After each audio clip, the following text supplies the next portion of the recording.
نحمدہ و نصلی علی رسولہ الکریم۔ قال الامام حجۃ الاسلام الشاہ ولی اللہ دہلوی ومن حکم القلب الارادہ۔ اس فصل کے پہلے نصف میں ہم نے یہ بات سمجھی ہے کہ ہر انسان جو اپنی ایک الگ سے صورت شخصیہ رکھتا ہے، اس میں جو نفس ناطقہ ہے، نفس ناطقہ کی حقیقت کیا ہے، اور پھر اس میں نسمہ اور روح حقیقی کی بحث اور ان کی تعریفات شاہ صاحب نے سمجھائی ہیں، اور نسمہ کے حوالے سے یہ بات واضح کی تھی کہ وہ کیسے پیدا ہوتا ہے انسانی جسم میں۔ غذا ہضم ہوتی ہے، اس سے خون بنتا ہے اور وہ قلب میں جاتا ہے، اور قلب کے ذریعے سے پھر دماغ میں اور جگر کے ذریعے سے پورے جسم کے باقی اعضاء میں۔ اب ایسی صورت میں انسانی جسم کے تین مراکز نفس، قلب اور عقل اس نسمہ انسانی میں پائے جاتے ہیں، اور ان میں مرکزی حیثیت قلب کی ہے۔ انسانی جسم میں قلب وہ مرکز ہے جس پر وہ روح حقیقی آ کر روح حیوانی پر ٹکتی ہے، یعنی وہ نقطۂ نورانی، اور وہ ایک ایسی منفرد حقیقت جو ناقابل تقسیم اکائی کی حیثیت رکھتی ہے، اس کا مرکز اور اس کا قیام انسانی جسم میں قلب پر ہوتا ہے۔ تو انسانی جسم کا اصل بادشاہ، حکمران قلب ہے، اور باقی دو اس کے معاونین ہیں کہ انسانی دماغ اس کو مشورے دیتا ہے، گویا کہ حکیم شاہ صاحب نے اطلاق کیا ہے، یہ وزیر اعظم کہہ لو، مشیر اعظم کہہ لو،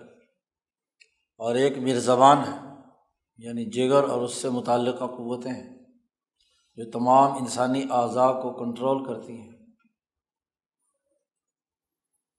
تو یہ جو مربوط نظام انسانی جسم میں ہے، یہ اگر صالح ہو، درست ہو، تو قلب ہی فیصلے کرتا ہے، باقی چیزیں اس کے احکامات کی پیروی کرتی ہیں، سوائے اس صورت کے جیسے کہ شاہ صاحب نے پیچھے کہا کہ اذا فسد النظام وبعد عن الاعتدال، انسانی جسم کے نظام میں فساد واقع ہو جائے اور اس میں اعتدال و توازن ختم ہو جائے، اور قلب، دل کمزور ہو جائے، پھر تو اس پر کبھی دماغ چڑھائی کر کے اپنی بات منوا لیتا ہے، اور کبھی اس کے اوپر میرزبان جو سیکورٹی فورسز کا ذمہ دار ہے انسانی جسم کی، وہ اپنی طاقت اور قوت استعمال کرتا ہے، اور قلب اس کے سامنے بے بس ہوتا ہے۔ تو پیچھے اب تک کی جو گفتگو ہماری تھی وہ یہ کہ انسانی جسم میں قلب بنیادی حیثیت رکھتا ہے۔ انسان کو جب ہم کہتے ہیں تو انسان کے نفس ناطقہ مراد ہوتا ہے، اور نفس ناطقہ میں مرکزی حیثیت قلب کی ہے۔ اب یہاں سے شاہ صاحب قلب کے جو بنیادی احکامات ہیں، قلب کیا کیا کام کرتا ہے، اس کے کاموں کی نوعیت وضاحت کرتے ہیں۔ قلب کا سب سے پہلا کام الارادہ ہے، ومن حکم القلب الارادہ۔ قلب کے احکامات میں سے سب سے پہلا ارادہ ہے۔ انسان دنیا میں کوئی بھی کام کرتا ہے تو اس سے پہلے اسے اس کام کرنے کا ارادہ کرنا ہوتا ہے۔ ارادہ کیسے وجود میں آتا ہے؟ امام شاہ ولی اللہ نے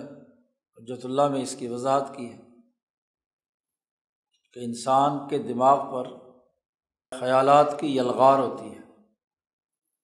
ایک خیال آیا ایک دفعہ، پھر دوسری دفعہ آیا، پھر تیسری دفعہ آیا، تو خیالات کا مجموعہ قلب کو اس بات پر ابھارتا ہے کہ جس چیز کا خیال آیا ہے اس کے بارے میں کوئی فیصلہ کرے، تو فیصلہ کن کردار ادا کرنا وہ قلب کا کام ہے۔ اس کا دماغ اس کے عقلی تجزیات کر کے ان خیالات کے مجموعے کے حوالے سے ایک رائے دیتا ہے۔ اس کا نفس اپنے طبیعی تقاضوں کے تناظر میں وہ رائے دیتا ہے، اور ان دونوں کے درمیان فیصلہ کن کردار جو ہے وہ قلب کو ادا کرنا ہے۔ اب ارادہ کسے کہتے ہیں؟ شاہ صاحب نے اس کی وضاحت کی ہے، وذالک، اس کی وجہ یہ ہے، بلکہ سب سے پہلے تو ارادے کا مطلب سمجھنا چاہیے کہ ارادہ کسے کہتے ہیں۔ محققین حکماء نے ارادے کی تعریف یہ کی ہے کہ انسانی نفس میں کسی کام کی طرف شوق اور میلان پیدا ہو جائے۔ جی حاشیے میں ہم نے لکھ دیا ہے نزوع النفس و میلها الی الفعل، نفس ناطقہ کا شوق ظاہر ہونا، کھنچ کر چلا جائے کسی کام کی طرف، نفس ناطقہ کا کھنچنا، اشتیاق کا پیدا ہونا، اور اس کا میلان اور رجحان کسی ایسے فعل کی طرف کہ جو وہ اسے اس کام پر ابھار رہا ہے۔ جب آدمی کو کسی کام کرنے کا شوق پیدا ہو جائے، اس کی محبت پیدا ہو جائے نفس اور قلب میں، تو آدمی ادھر کھنچتا ہے، اس کا قلب ادھر کھنچتا ہے۔ تو ارادے میں انسان کا قلب اس کام کرنے پر آمادہ ہوتا ہے شوق اور محبت کی وجہ سے۔ تو شاہ صاحب اس کی تفصیل بیان کر رہے ہیں کہ ان الحکیمت دماغی، حکمت اور عقل و شعور کی بنیاد پر دماغ اذا تحقق عنده نفع، جب اس کے سامنے کسی کام میں نفع اور فائدے کی بات حقیقت بن جاتی ہے، دماغ دیکھتا ہے گرد و پیش کے حالات و واقعات یا خیالات کی یلغار سے کہ اس کام میں میرے لیے نفع فائدہ ہے۔ ایک تو نفع سوچتا ہے، دوسرا یہ کہ وہ استحسان و جلبی ہی، کہ اس نفع کو حاصل کرنا میرے لیے اچھا اور مفید ہوگا، یا کسی کام کا جو ضرر اور نقصان ہے اس کا مشاہدہ کرتا ہے، وہ استحسان و دفع ہی، اور وہ اس نقصان کو کیا ہے دور کرنا چاہتا ہے اپنے سے۔ دو ہی باتیں ہیں، انسان کے تمام ارادوں اور اعمال کا مرکز یا تو نفع ہوتا ہے، اور کوئی ہاتھ اٹھانے کا مقصد کسی چیز کو دفع کرنا ہوتا ہے۔ تو جب انسانی دماغ میں کسی چیز کا نفع بیٹھ جائے اور اس کو حاصل کرنے کا شوق پیدا ہو جائے، یا کسی چیز کا نقصان بیٹھ جائے اور اس نقصان کو دور کرنے کا دماغ نے فیصلہ کر لیا ہو، تو اشارہ الی القلب، وہ مشورہ دیتا ہے دل کو، دماغ، کہ بتوجیہ القویٰ الی المراد، کہ اپنی جسم کی تمام قوت فعالیہ، قوت عقلیہ، قوت نفسیہ، تمام قوتیں جتنی بھی ہیں انسانی جسم میں جو نفس کو تحریک دیتی ہیں،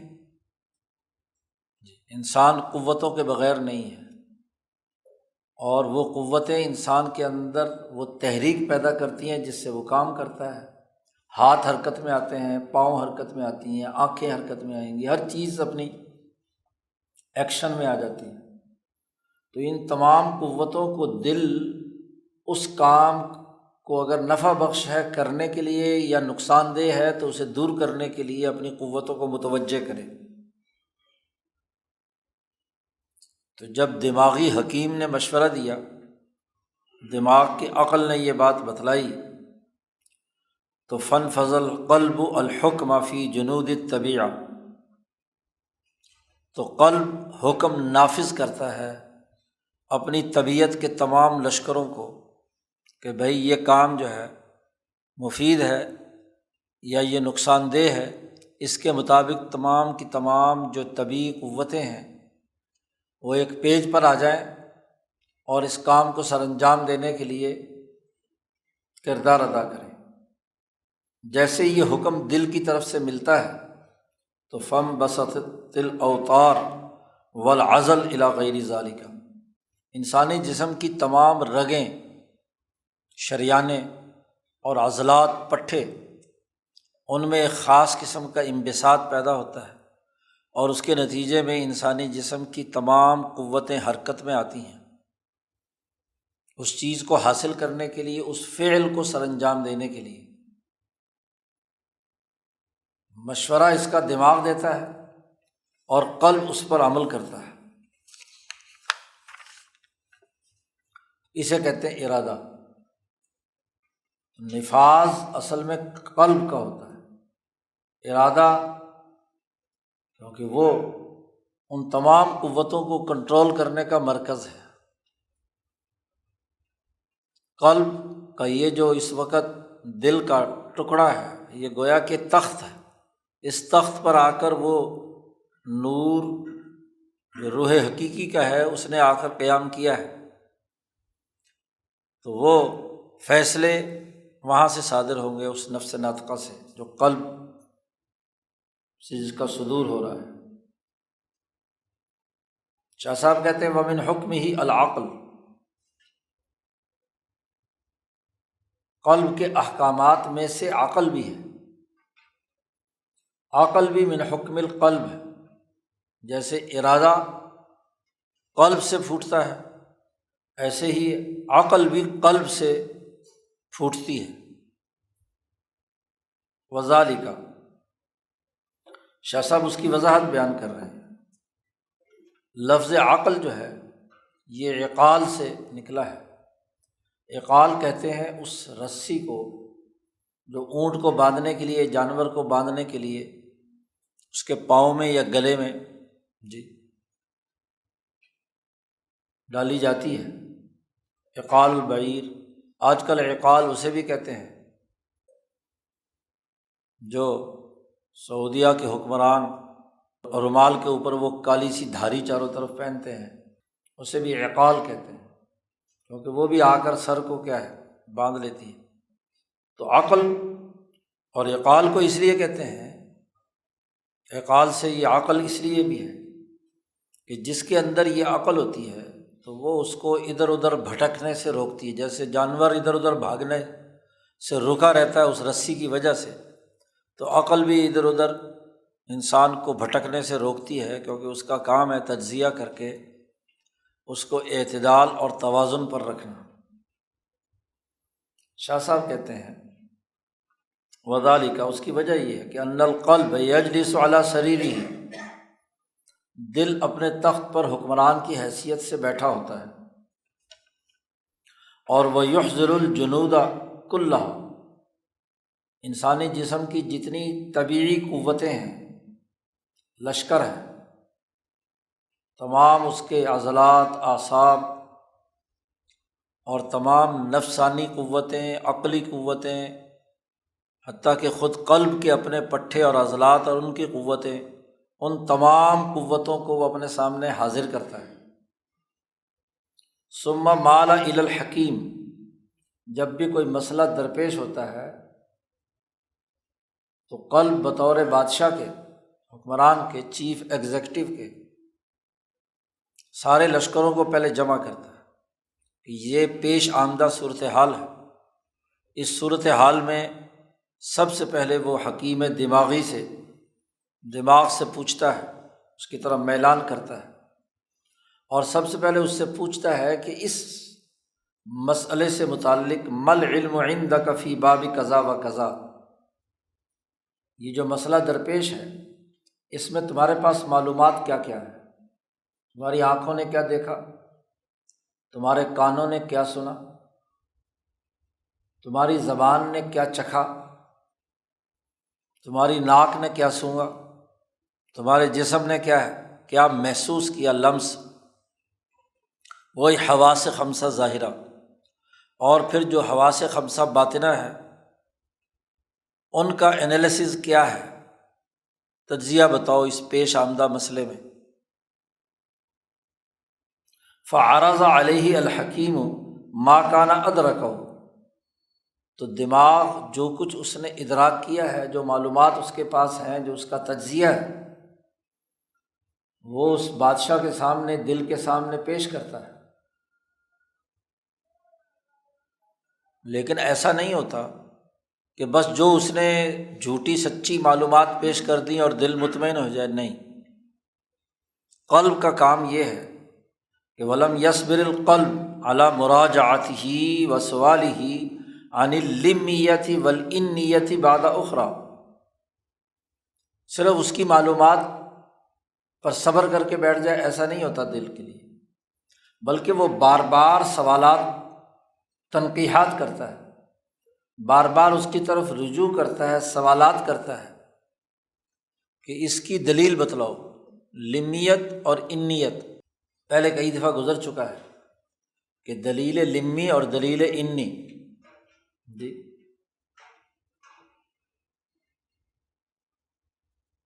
جب ہم دلائل کا استعمال کرتے ہیں تو علت و معلول دلیل کی بنیاد ہوتی ہے، تو معلول سے علت کی طرف جانا یا علت سے معلول کی طرف جانا، کہ پہلے آپ نے دھواں اٹھتے ہوئے دیکھا تو آپ کا خیال یہ ہے کہ اس کے پیچھے کیا ہے، ضرور آگ جل رہی ہے، تو آپ نے علت معلول دیکھ کر علت کی طرف چلے گئے، یا آگ جلتی ہوئی دیکھی اور دھواں آپ کی نظر سے نہیں ہے لیکن دور نظر آ رہا ہے، تو اس کا مطلب یہ کہ علت سے آپ معلول کی طرف گئے ہیں۔ تو دلیل لمیت اور انیت کے بارے میں بار بار دلائل پوچھتا ہے، کہ دلائل، تاکہ چیز کھل کر سامنے آئے۔ قلب کا کام ہے کہ وہ معلومات کی چھان پھٹک کے لیے دلائل بار بار پوچھتا ہے، حتیٰ یطمئن ذہنہ، یہاں تک کہ اس قلب کا ذہن، پورا نفس ناطقہ ہے، اس کے کان بھی ہیں، اس کی آنکھیں بھی ہیں، اس کا دماغ بھی ہے، دل کا۔ اب تو سائنسدانوں نے بھی مان لیا ہے کہ دل کا بھی ایک دماغ ہوتا ہے، دل کے بھی کان ہوتے ہیں۔ رسول اللہ صلی اللہ علیہ وسلم نے وہ دعا سکھلائی ہے کہ اللہم افتح مسامع قلبی لذکرک، یا اللہ میرے دل کے کانوں کو کھول دے اپنے ذکر کے لیے۔ دل کے اپنے کان بھی ہیں، اور دل کے کان ہیں تو دل کی آنکھیں بھی ہیں، دل کی دماغ بھی ہے، دل کے اپنی ساخت ہے۔ تو دل کا اپنا دماغ ان مسلسل حکیم دماغی سے سوال و جواب کے بعد جب مطمئن ہو جاتا ہے، اور اطمینان کے دو ہی پہلو ہوتے ہیں، اما بکثرت المراجعۃ، یا تو بار بار پوچھنے کے نتیجے میں اس چیز کے جملہ پہلو اس کے سامنے آ گئے، اس کے نتیجے میں اس کا دل مطمئن ہو گیا، ذہن مطمئن ہو گیا۔ وَإِمَّا بِقُوَّةِ الدَّلِيلِ، اور یا کہ دلائل ایسے سامنے آئے ہیں کہ جس کی بنیاد پر اب فیصلہ کرنا ان دلائل کے مطابق ضروری اور مناسب ہو چکا ہے۔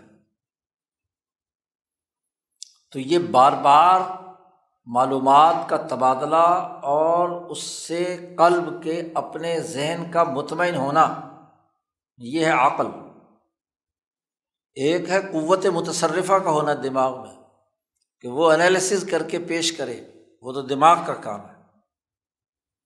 لیکن یہ ان معلومات کی چھان پھٹک یہ قلب کرتا ہے، قلب کا دماغ کرتا ہے، سوالات کے ذریعے سے اس کی تحقیق و تفتیش کرتا ہے۔ فَيَصِيحُ بِأَعْلَى صَوْتِهِ، اب جس انسانی جسم کا بادشاہ دل ہے، وہ بلند آواز سے چیخ کر اعلان کرتا ہے، اصبت یا حکیم، دماغ کو کہتا ہے کہ تم نے بالکل صحیح دلائل کی قوت کی بنیاد پر، یا بار بار معلومات کر لینے کے نتیجے میں دل کے ذہن کے مطمئن ہونے کی بنیاد پر، وہ کہتا ہے کہ تم نے صحیح کہا، ھذا مقصدی و مذہبی، کہ اب یہ جو رائے سامنے آئی ہے پڑتال کے نتیجے میں، تحقیق و تفتیش کے نتیجے میں، یہی میرا مقصد ہے اور یہی میرا مذہب ہے کہ میں اس کو اختیار کروں، اس راستے پر چلوں۔ فسمع ذلک الجنود کلھا، تو تمام لشکر جسم کے ہیں، تمام قوت فعالہ جنہوں نے کام کرنا ہے، ہاتھ پاؤں کان ناک وغیرہ وغیرہ، جو اس مقصد کو پورا کرنے کے لیے بروئے عمل آنے ہیں، وہ سب سن لیتے ہیں، اور وہ بھی اپنا ٹارگٹ اس دل کے مطابق سیٹ کر لیتے ہیں کہ یہ کام ہمیں پایہ تکمیل تک پہنچانا ہے جس کا فیصلہ قلب نے کر لیا۔ اس کی وجہ یہ ہے کہ یہ وہ مشہور جملہ ہے جو ہم عام طور پر استعمال کرتے ہیں، وہ یہاں شاہ صاحب نے استعمال کیا ہے، فَإِنَّ النَّاسَ عَلَىٰ دِينِ مُلُوكِهِمْ، کہ لوگ اپنے بادشاہوں کے دین اور مذہب پر ہوتے ہیں۔ تو چونکہ دل جو ہے وہ انسانی جسم کا بادشاہ ہے، تو جب اس نے یہ فیصلہ کر لیا کہ یہی میرا مقصد ہے، یہی میرا مذہب ہے، یہی طریقہ ہے، تو جتنے بھی انسانی جسم کے باقی لشکر ہیں، تمام افعال کرنے والی قوتیں ہیں، وہ بھی اس کو اپنا مقصد اور ہدف ٹھہرا کر اس مقصد کو حاصل کرنے کے لیے جد و جہد شروع کر دیتے ہیں۔ ظاہر ہے کہ کام، بعض مقاصد ایسے ہوتے ہیں اس میں مسلسل کام کرنا پڑتا ہے، تو جب اس نے اپنا نظریہ بنا لیا، اپنا ٹارگٹ سیٹ کر لیا کہ یہ میں نے ٹارگٹ پورا کرنا ہے، اور اس کام میں مثلاً 6 مہینے لگتے ہیں، سال لگتے ہیں، مثلاً کاشتکار نے کہا میں نے گندم کاشت کرنی ہے، ہاں جی، مکئی کاشت نہیں کرنی مثلاً، تو اس میں تو بنانے کرنے، اس کی زمین تیار کرنے، بیج لگانے اور گندم اٹھانے تک بڑا ٹائم لگے گا۔ تو ٹارگٹ طے ہو گیا، انسانی جسم کے تمام اعضاء اسی کے مطابق کام کریں گے۔ فانقلب العلم ذلك عقلا وحکمتا، دماغ نے تو صرف معلومات دی ہیں، علم دیا ہے، اب جب دل مسلسل سوال کے بعد اسے اپنا مشن اور ٹارگٹ بنا لیتا ہے تو اس کو عقل کہتے ہیں، کہ علم اب عقل بن گیا۔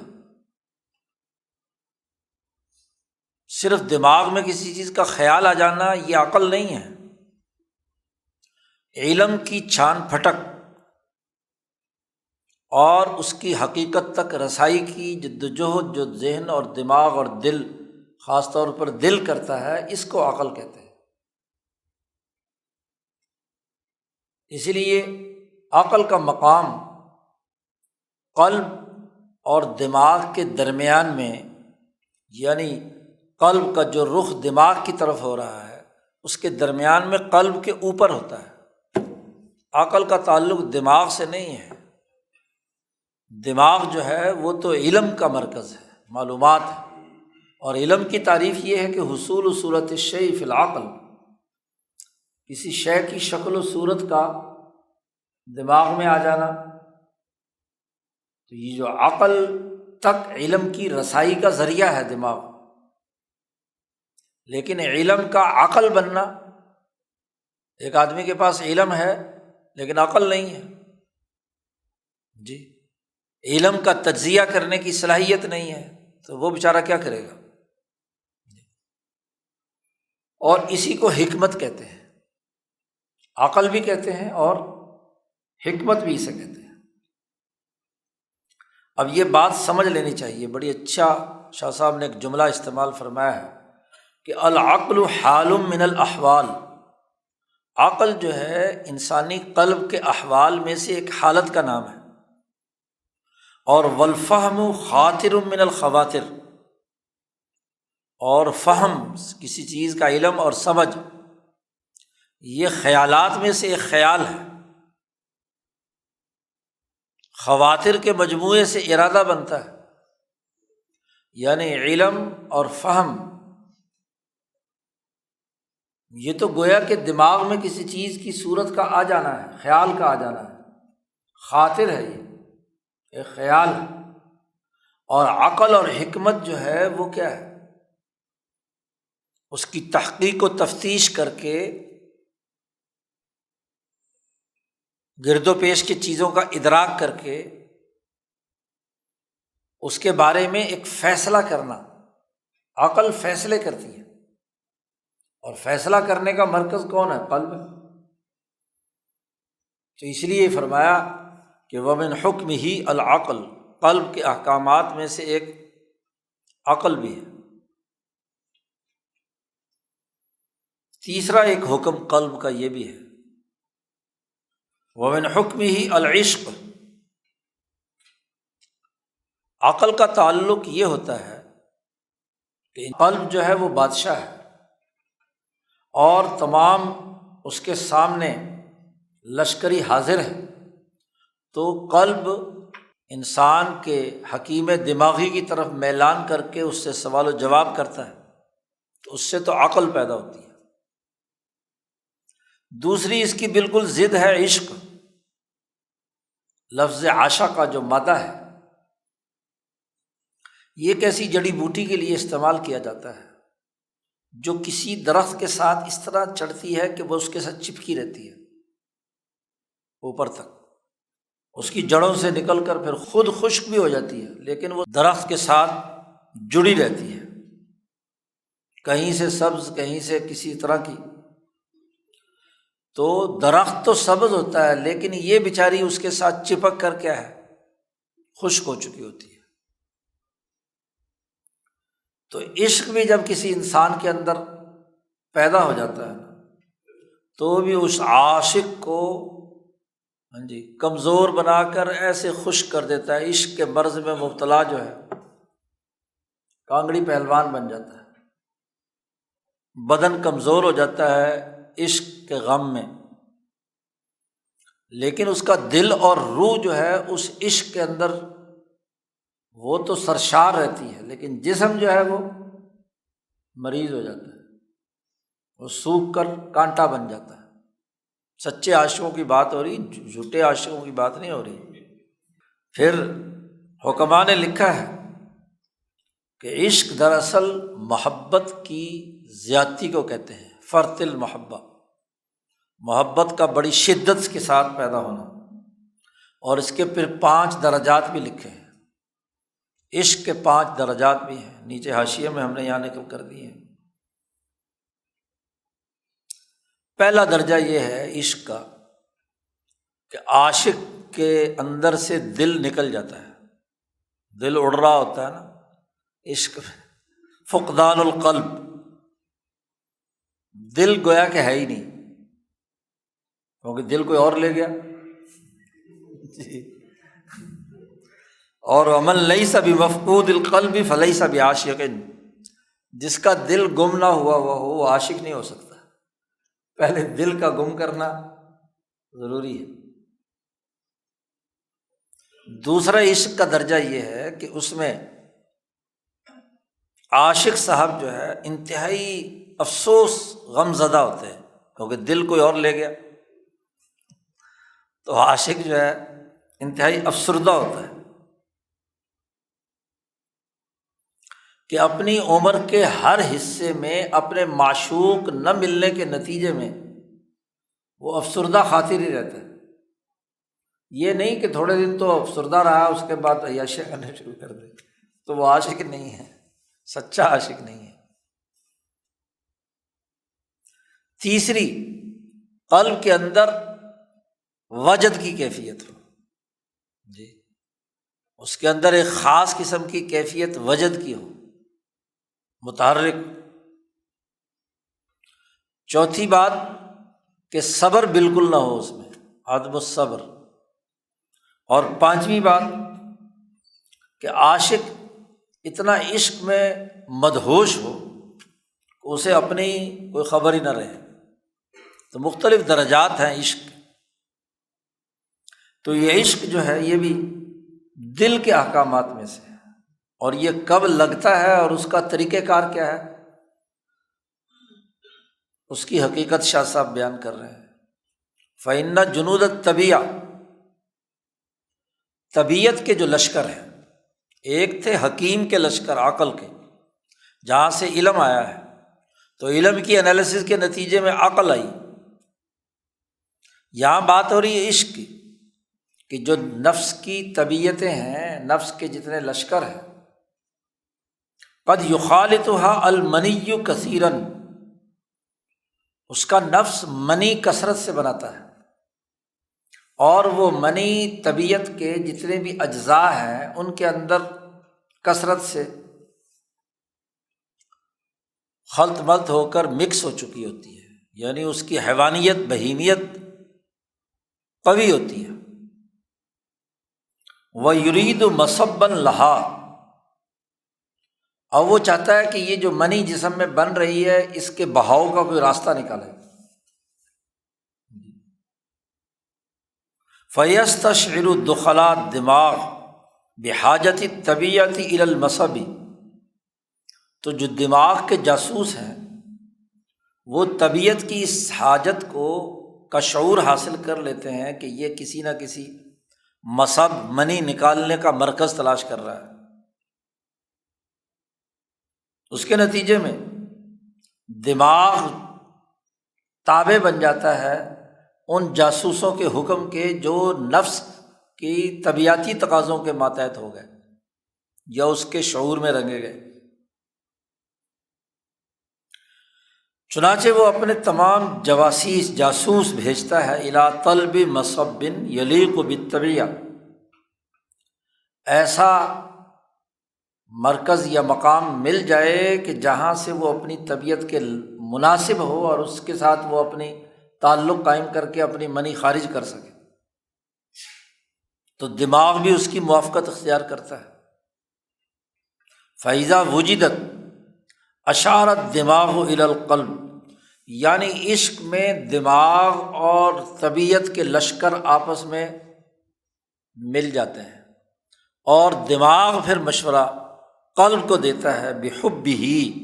اس چیز کی محبت کے سلسلے میں جس سے محبت ہو رہی ہے، والتقرب الیہ، اور جس سے عشق ہو گیا ہے اس کے قریب جانے، اس سے پیار کرنے، اس سے محبت کرنے کا دماغ دل کو مشورہ دیتا ہے۔ اب دل کی ایسی صورت میں کہ اس کے جسم کے تمام قوتیں، یعنی طبیعت کے بھی اور دماغ کے مشورے بھی دل کی طرف پہنچنا شروع ہو گئے، اور دل کو مجبور کیا جا رہا ہے کہ وہ فلانی جگہ عشق کرے۔ تو اب اگر فَإِن كَانَ الْقَلْبُ مُسْتَبِدًّا بِأَمْرِهِ، اگر دل مضبوط اور طاقتور ہے، حکمران چیف ایگزیکٹو صاحب طاقتور ہے، حکومت ان کی مضبوط ہے، مستبدًا بِأَمْرِهِ، اس معاملے میں پورا غور و فکر کرنے کے لیے خود اس کا اختیار موجود ہے، وہ کمزور نہیں ہے کہ جو کسی تھنک ٹینک نے مشورہ دے دیا، کسی نے جناب والا سیکورٹی فورسز نے کوئی مشورہ دے دیا تو وہ اس کی بات مانے، اس کے پاس اپنی طاقت اور قوت اور مضبوطی ہے۔ تو نظر الی عواقب الامور، تو وہ اس عشق لڑانے کے جو نتائج ہیں ان پر غور و فکر کرتا ہے دل۔ بادشاہ ہے نا کہ یہاں عشق لڑاؤں گا تو نتیجہ کیا نکلے گا، چترول ہوگی جی، کوئی اور برے نتائج نکلیں گے۔ نظر الی عواقب الامور وَأَلْفَ الْغَلَبَ لِنَفْسِهِ، اور وہ اپنے نفس کے اندر غلبہ، اپنی پاور کو سمجھ رہا ہے، پاتا ہے، وہ اس مشورے کی طرف رجحان نہیں کرتا۔ سارا دماغ بھی مل گیا، سارا پورا ملک اور پورا سسٹم ہی کیا ہے اس کو مجبور کر رہا ہے، لیکن اگر بادشاہ مضبوط ہے تو وہ جھکاؤ اس کے اندر اس کی طرف نہیں کرے گا، اس مشورے کی طرف۔ بل حکم حکمن کلیا، بلکہ وہ ایک ایسا حکم جاری کرے گا جو حکم کلی ہے، مجموعی طور پر جسم کے لیے جو مفید حکم ہے وہ آرڈر پاس کرے گا۔ لطلب المصب من غیر انقیاد لمشورۃ الدماغ التي اشار بها، کہ ضرور یہ جو منی پیدا ہو چکی ہے اس کا اخراج ہونا چاہیے، لیکن حکم کلی کے طور پر، ایک تو باقاعدہ نکاح سے ہو مثلاً جہاں بھی، اور پھر یہ کسی مخصوص عورت کے ساتھ نہ ہو۔ پیچھے ایک جملہ گزرا تھا نا کہ وہ آدمی جو طاقتور ہو، جس کا نسمہ طاقتور ہوتا ہے، وہ عموماً عورتوں کی طرف اس کے دل میں محبت ہوتی ہے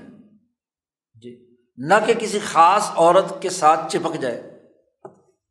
جو کسی خاص مقام پہ اس کی سوئی اٹک جائے کہ بس یہیں کرانی شادی جی، یا یہیں اسی عورت سے تعلق قائم کرنا ہے۔ تو یہ حکم کلی ہے بھائی، مقصد تو ایک جسم کی طبعی خواہش کو پورا کرنا ہے، تو وہ کوئی بھی عورت مل جائے، یہ تھوڑا ہی ہے کہ وہ مخصوص ہو۔ تو اگر دل مستقل جی اپنے فیصلے خود کرنے کا ہے، تو جو مشورہ نفس نے دیا یا دماغ نے دیا تو اس نے نتائج پر غور و فکر کر کے دل نے خود فیصلہ کیا کہ بھائی یہ بات تو صحیح ہے اصولی طور پر کہ شادی ہونی چاہیے، لیکن کیا کسی مخصوص عورت کے ساتھ ہی چپکنا ضروری ہے؟ یہ نہیں، جو بھی جہاں بھی رشتہ ہو جائے، اسی کو عفت کہا گیا کہ وہ ڈسپلن اور قانون کے ساتھ، کیونکہ جو خاتون بھی ہے وہ کسی نہ کسی کی عزت ہے، تو کسی عزت کو پامال کر کے صرف اپنی خواہش پورا کرنا، یہ تو کوئی بات نہ ہوئی۔ وہ دماغ کے مشورے جو اس نے دیا ہے اس کی وہ فرما برداری نہیں کرتا، وہ کہتا ہے کہ بس مثلاً شادی ہے جہاں بھی ہو جائے، جہاں بھی معاملہ طے پا جائے، تو زنا سے بچتا ہے اور باقی چیزوں سے بچتا ہے۔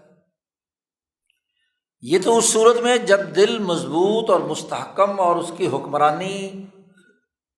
واقعی حقیقی ہو، وہ میرزبان صاحب یا دماغ صاحب کے تابع نہ ہو۔ وَإِنْ كَانَ ضَعِيفًا،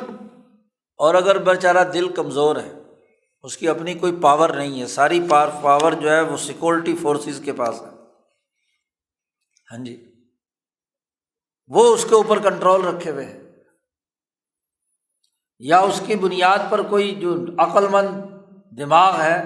اس کے پاس پاور ہے۔ وَإِنْ كَانَ ضَعِيفًا رَكَنَ إِلَيْهَا، تو جیسے وہ بیچارہ کہے گا سیکورٹی کا چیف ادھر چلا جائے گا اور اس کا اتباع کرے گا،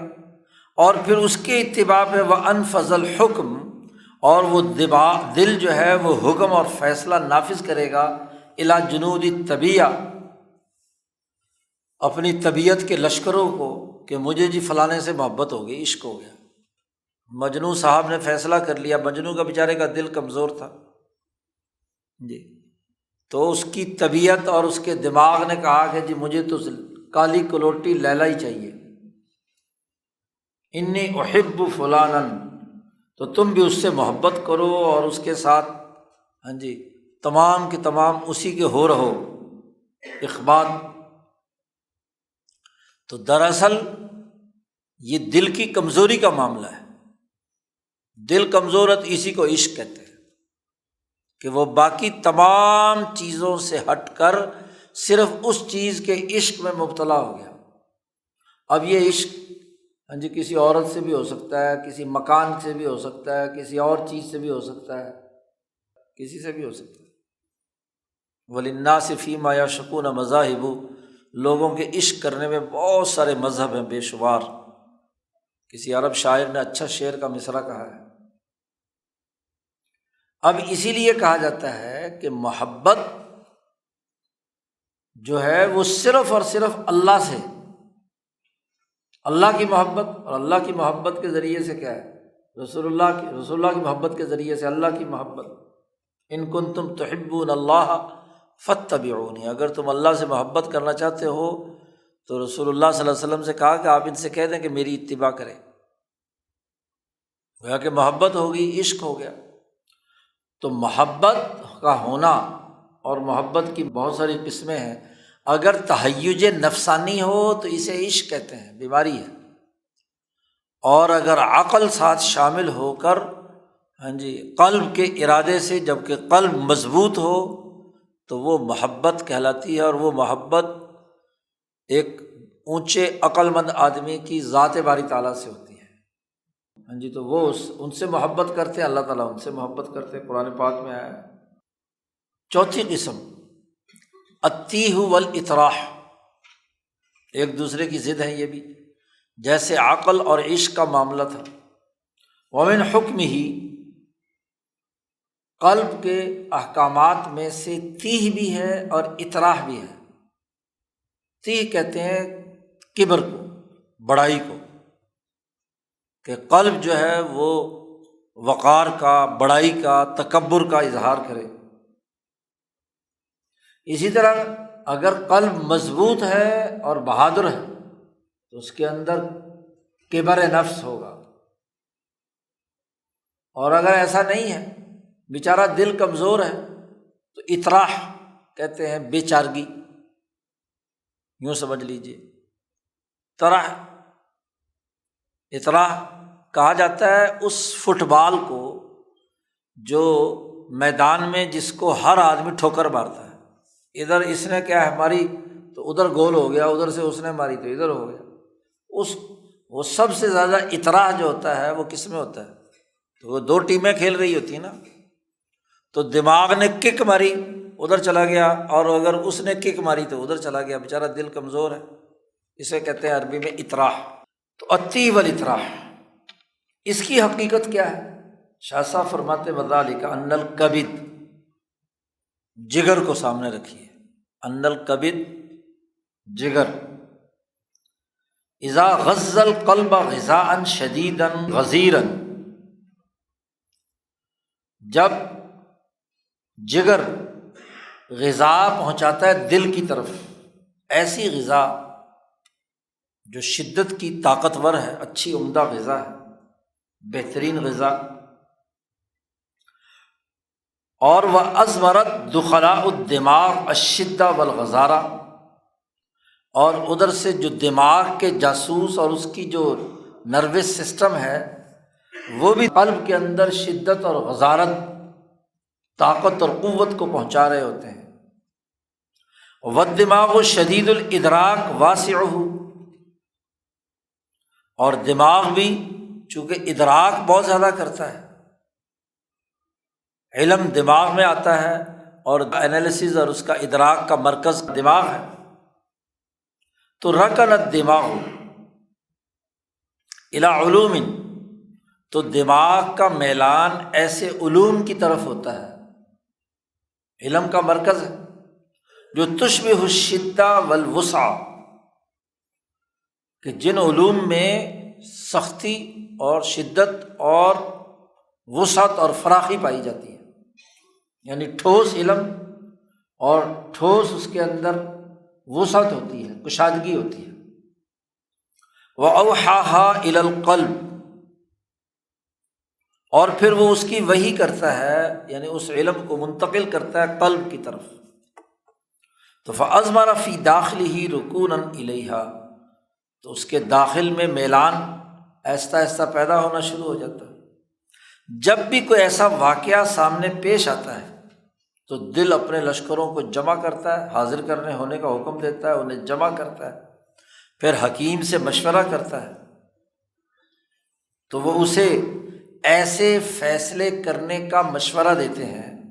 کہ یشبہ التحبب والثقہ والصعب، کہ جس فیصلے میں ایک خاص قسم کی محبت کا تعلق ہوتا ہے، اعتماد ہوتا ہے اور کھلا پن ہوتا ہے، کیونکہ قلب کو غذا طاقتور ملی ہے تو فیصلے بھی بہادری، طاقت، اعتماد کے اور پوری محبت کے تعلق کے ہوتے ہیں۔ فوافق ذلک القلب والجنود، تو جیسا مشورہ دیا حکیم صاحب نے اس کے مطابق دل اور لشکر موافق ہو جاتے ہیں، اور پھر جو وہ عزم اور ارادہ کر لیتا ہے اس کو نافذ کر کے ہی چھوڑتا ہے، کیونکہ قلب مضبوط ہے، طاقتور ہے۔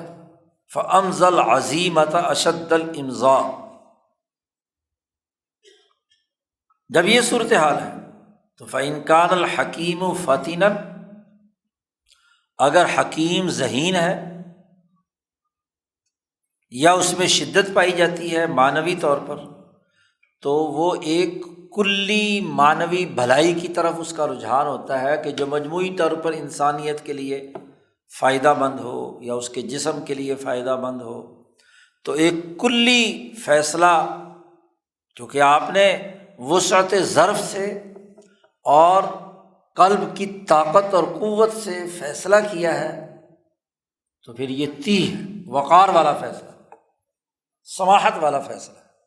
بلندی نفس کے طور پر گویا کہ آپ نے فیصلہ کیا جی۔ دل کی فراخی ہے، اس لیے وہ مال خرچ کرنے میں بھی بے دھڑک ہوتا ہے، سخی ہوتا ہے جی۔ دل میں وسعت ہے اور طاقت اور قوت ہے تو جو فیصلہ کر لیتا ہے اس کو نافذ بھی کرتا ہے، تو یہ ہے تیہ، بڑے پن کے ساتھ گویا کہ وہ فیصلہ کرتا ہے قلب، اسے کہتے ہیں تیہ۔ اور بڑے پن کا فیصلہ ہمیشہ ایسی خیر پر مبنی ہوتا ہے جس کا کلی معنوی فائدہ ہر ایک کو پہنچے۔ وَإِنْ كَانَ غَبِيًّا بَهِيمِيًّا، اور اگر حکیم بے وقوف ہے، غبی ہے اور اس میں حیوانیت کا غلبہ ہے، تو پھر وہ ایسے خیر کا فیصلہ کرے گا جو صرف اس کی ذات کو نفع پہنچائے، بس الی خیر ظاہری جزئی، تو جگر سے جو توانائی سپلائی ہو رہی ہے، غذا جا رہی ہے، تو اگر اچھی اور عمدہ ہے، بہتر ہے، تو اس کے نتیجے میں کیا ہے، دماغ کے اندر باوقار فیصلے ہوتے ہیں۔ اس لیے عمدہ غذا قلب کو صحیح فیصلے کرنے پر انسان کو آمادہ کرتی ہے، اور بیکار سی غذا جو ہے، جو خون بنے گا ناقص، تو اس کے نتیجے میں کیا ہے، قلب کمزور ہوتا چلا جائے گا۔ جب کمزور ہوتا چلا جائے گا تو فیصلے بھی اس کے جزوی ہوں گے، پست ہوں گے، سپردگی کے ہوں گے۔ اس لیے اطباء اور حکماء کہتے ہیں کہ غذا بے شک تھوڑی کھاؤ لیکن عمدہ اور خالص کھاؤ، جو دماغ کو اور دل کو اور جسم کے باقی چیزوں کو مضبوط بنائے۔ اس لیے تو پیچھے شاہ صاحب نے آگے بلکہ جا کر ارتفاقات کی بحث میں کہتے ہیں نا کہ کل غباوۃ وسوء خلق فإنما ينشأ من سوء التدبیر فی العقل، ہر قسم کی حماقتیں اور بد اخلاقیاں کھانے پینے کے ناقص انتظام کی وجہ سے ہوتی ہے۔ تو کھانا اچھا ہے، غذا اچھی ہے، تو دل و دماغ کے اندر وسعت ہوگی، پھیلاؤ ہوگا، فیصلہ کرنے میں وہ وقار ہوگا، اس کے اندر سماحت ہوگی۔ لیکن اگر یہ بات نہیں ہے تو پھر کیا ہے، انفرادی اور جزوی اور سطحی فیصلے ہوں گے۔ شاہ صاحب کہتے ہیں اگر یہ جگر اذا غذاہ غذاء ضعیفا قلیلا، اگر قلب کو یہ ایسی غذا پہنچا رہا ہے جو خود بھی کمزور ہے اور تھوڑی ہے، قلب اور دماغ کو جیسی عمدہ غذا چاہیے وہ دستیاب نہیں ہے، غذائی کمی سے دوچار ہے بیچارہ دل اور دماغ، تو اس کے نتیجے میں کیا ہوتا ہے، دماغ کے جو جس قوتوں کا پورا نظام ہے اس کے اندر ضعف آ جاتا ہے۔ جب ضعف آئے گا دماغ میں تو اس کی معلومات ناقص ہوں گی اور اس کا مشورہ بھی کیا ہوگا، کمزور ہوگا۔ کان اشارتہ وقضاء القلب بحسبہ ضعفا واطراحا، تو قلب کے فیصلے بھی انتہائی کمزور قسم کے ہوں گے، دل میں یقین والے ہوں گے، اور قلب جو ہے اس کے اندر بے چارگی ہوگی، وہ فٹ بال بنا ہوا ہوگا بیچارہ۔ مثلاً غذائیں ایسی کھائی ہیں جو نفس کو تو طاقتور بنا رہی ہیں، جانوری پھول کر پورا بریلر ہو چکا ہے، اور عقل نام کی کوئی چیز نہیں، قلب کے اندر توانائی نہیں ہے، تو بیچارہ قلب تو فٹ بال ہی ہوگا نا، کہ وہ نفس اپنے مقاصد کے لیے اسے استعمال کرے گا، اطراح۔ تو اس لیے عقل مند لوگ اپنی غذاؤں کا استعمال درست رکھتے تھے، تبھی تو ان کی عقل اور قلب سے ہی فیصلے کرتی ہے۔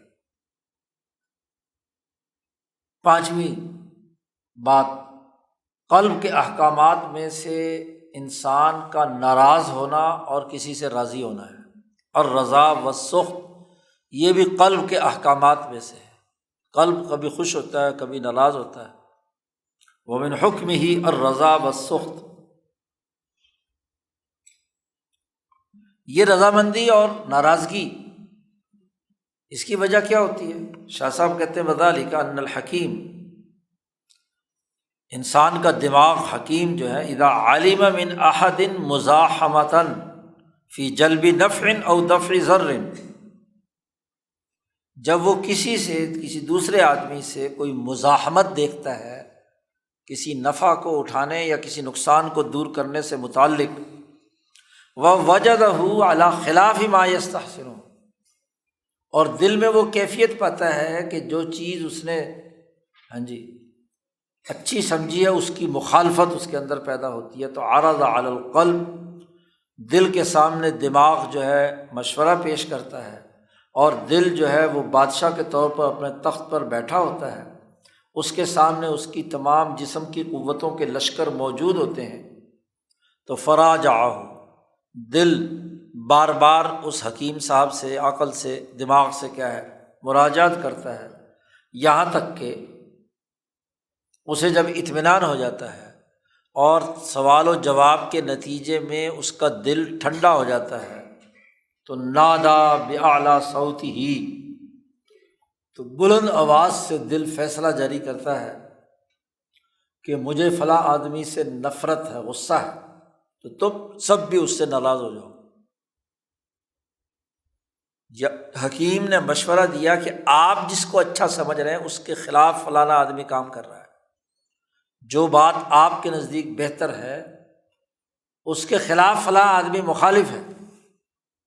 اور اس سے متعلق تمام معلومات اور ڈیٹا دماغ جو ہے وہ دل کو دیتا ہے، تو دل فیصلہ کرتا ہے کہ اب میں اس سے ناراض ہو گیا ہوں، لہٰذا اس آدمی کو دیکھ کر آپ کا جسم کا جو تیوریاں ہیں وہ بھی بدل جاتی ہیں، کیونکہ دل ناراض ہے۔ آنکھوں سے غصے کے آثار ظاہر ہونا شروع ہو جاتے ہیں، گرم سانس نکلنا شروع ہو جاتی ہے، پھوں پھاں، ساری قوتیں جو ہے نا ناراضگی کے اظہار پر ہوتی ہیں۔ کسی سے ملنا بھی ہے تو وہ بھی ایسے ہی، اس سے کیا ملنا، تو غضب کی ساری قوتیں، اس کا فیصلہ دماغ کی معلومات کے اساس پر قلب کرتا ہے۔ یا مثلاً آپ کے دل نے، دماغ نے یہ محسوس کیا کہ وہ آدمی جو ہے آپ کا منعم ہے، انعام کرنے والا، آپ کے فائدے کی بات سوچ رہا ہے، یا آپ کے لیے یہ کام جو ہے وہ اچھا ہے، تو پھر دل صاحب فیصلہ کرتے ہیں کہ ہاں بھائی، نادا انی راض عن فلان، میں فلانے سے راضی ہو گیا تو تم بھی اس سے راضی ہو جاؤ۔ وہ ایک حدیث ہے کہ جبرائیل امین، رسول اللہ صلی اللہ علیہ وسلم نے فرمایا، اللہ میاں جبرائیل امین کو بلاتا ہے کہ فلانا بندہ میرا اچھا کام کر رہا ہے تو میں اس سے راضی ہوں، تو میں راضی ہوں تو تم بھی راضی ہو جاؤ۔ تو جبریل پھر متصل آسمان، عرش سے متصل آسمان پر آ کر اعلان کرتے ہیں کہ لوگوں سنو، فلاں بندہ جو ہے اس سے اللہ میاں راضی ہے اور میں بھی راضی ہوں، تم بھی راضی ہو جاؤ۔ پھر وہاں سے ایک فرشتہ دوسرے آسمان پر، تیسرے آسمان پر، حتیٰ کہ آسمان دنیا پر، پھر مالا سافل پر، پھر وہاں سے تمام انسانوں کو آرڈر دیا جاتا ہے کہ فلانے آدمی کے ساتھ پیار کرو، وہ محبت کا پورا۔ تو ظاہر ہے کہ انسانی دل جو ہے وہ اسی روح ملکوتی پر مشتمل ہے جو اوپر سے آئی ہے۔ تو ناراضگی اور رضامندی کا فیصلہ قلب کرتا ہے، حکیم دماغی زیادہ سے زیادہ مشورے دیتا ہے۔ چھٹی چیز، النشاط والحزن، غم کا ہونا اور طبیعت کے اندر نشاط کا ہونا۔ ومن حکمہ، قلب کے چھٹے احکامات میں سے چھٹا حکم نشاط اور حزن، دونوں ایک دوسرے کی ضد ہے۔ اور اس کی صورت یہ ہے کہ قلب اپنے تخت پر بیٹھا ہوتا ہے، تمام لشکر حاضر ہوتے ہیں۔ فَإِنْ كَانَ كَثِيرَ الْمُرَاجَعَةِ إِلَى الْحَكِيمِ، اگر وہ مسلسل حکیم کی طرف رجوع کرے،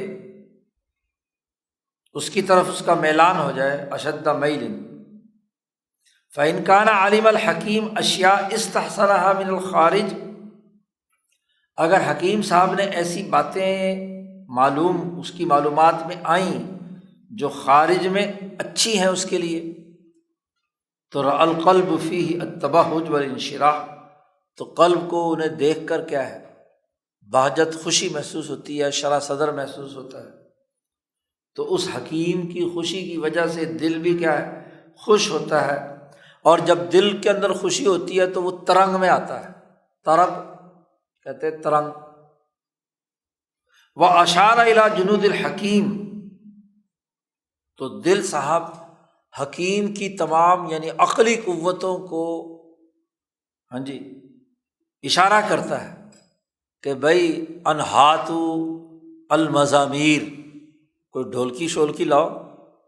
مزامیر کیسے کہتے ہیں، گانے بجانے کی کوئی چیز، جھوم اٹھے۔ فجاؤ بہا، وہ لے آتے ہیں اور پھر وہ ایک غزل چھیڑ دیتے ہیں۔ وَأَنشَدُوا غَزْلًا يَلِيقُ بِالْحَالِ، تو دماغ ہی گنگنانے لگتا ہے، اس کی ساری قوتیں، چونکہ جب خوشی ہے تو آدمی جھوم اٹھتا ہے نا، تو جسم کی دماغ کی ساری قوتیں گویا کہ ساز پر دھمال ڈال رہی ہوتی ہیں، اور دل جو ہے اس کے اندر مست ہو کر شراب کے چسکیاں لیتا ہے، مزہ لیتا ہے، کیونکہ دماغ جب جھوم رہا ہے اور جسم جھوم رہا ہے تو گویا کہ اس سے جو لذت حاصل ہو رہی وہی شراب ہے اس کی، تو اس کے وہ چسکیاں لیتا ہے، احتساب۔ اور وہ دن جو ہوتا ہے وہ جشن کا دن ہوتا ہے، نشاط کہتے ہیں اسے، یوم الجشن۔ لیکن وَإِنْ عَلِمَ شَيْئًا، اگر حکیم صاحب کی معلومات میں کوئی بری خبریں ہیں، اچھی خبریں آئیں تو پھر دل جھوم اٹھتا ہے، کہتا ہے ابھی جشن مناؤ۔ دل کہتے ہیں نا وہ اچھلتا ہے، بلیوں اچھلتا ہے، قابو میں نہیں رہتا، جشن جو منا رہا ہے۔ اور اگر حکیم صاحب کو معلوم ہوا کہ خبریں اچھی نہیں ہیں، بری ہیں، استہجنا، رأى القلب فيه انحجاما، اور دل جو ہے وہ اس میں دیکھتا ہے کہ یہ جو دماغ ہے نا یہ مرجھا رہا ہے، خبریں جو ہے نا وہ غلط قسم کی آ رہی ہیں، معلومات کوئی اچھی نہیں ہے، خوشی والی نہیں ہے، رزلٹ جو ہے وہ ہارنے کا آ رہا ہے مثلا۔ تو فانحجم القلب لانحجامہ، دماغ کے پیچھے ہٹنے کے نتیجے میں دل کے اندر بھی کیا ہے، وہ کیفیت پیدا ہوتی ہے، اور وغتم، اور غم کی کیفیت لاحق ہو جاتی ہے، سوگ۔ اس کے بعد قلب جو ہے وہ دماغ کے لشکروں کو اشارہ کرتا ہے کہ بھائی بڑی غمزدہ خبر ہے، رو، تو رونے لگ جاتے ہیں، وہ پیٹو، چیخو۔ تو جب وہ سارا دماغ کی تمام قوتیں جو ہے نا وہ رونا پیٹنا شروع ہو جاتا ہے، غم کی کیفیت آتی ہے، نوحہ شروع ہوتا ہے، تو فرق القلب، تو دل بھی کیا ہو جاتا ہے، نرم پڑ جاتا ہے، اور دل بھی ایک غم کے اندر کالا لباس پہن کر لیٹ جاتا ہے۔ جب آدمی غمزدہ ہوتا ہے تو ظاہر کالا لباس پہنتا ہے۔ وَكَانَ ذَلِكَ يَوْمَ الْمَاتَمِ، وہ ماتم کا دن ہوتا ہے قلب کے لیے۔ یہ تو اس صورت میں ہے جب قلب حکیم سے معلومات لے، اچھی خبریں آئیں تو جھوم اٹھتا ہے، اور اگر بری خبریں آئیں تو ماتم مناتا ہے۔ وَإِنْ كَانَ كَثِيرَ الْمُرَاجَعَةِ لِلْمِرْزَبَانِ إِذْنًا لَهُ، وہ نفس اور جگر کی طرف اگر مراجعت کرے تو یعنی اس کا رجحان زیادہ تر ادھر ہے، دماغ کی طرف نہیں ہے۔ دماغ میں خوشخبری کی بات آئی ہے تو چونکہ اس کی طرف دماغ کی طرف توجہ نہیں ہے تو وہ اس کے نزدیک یعنی علمی خوشی کوئی خوشی اس کے نزدیک نہیں ہے، اور علمی غمی کوئی، وہ زیادہ تر مرزبان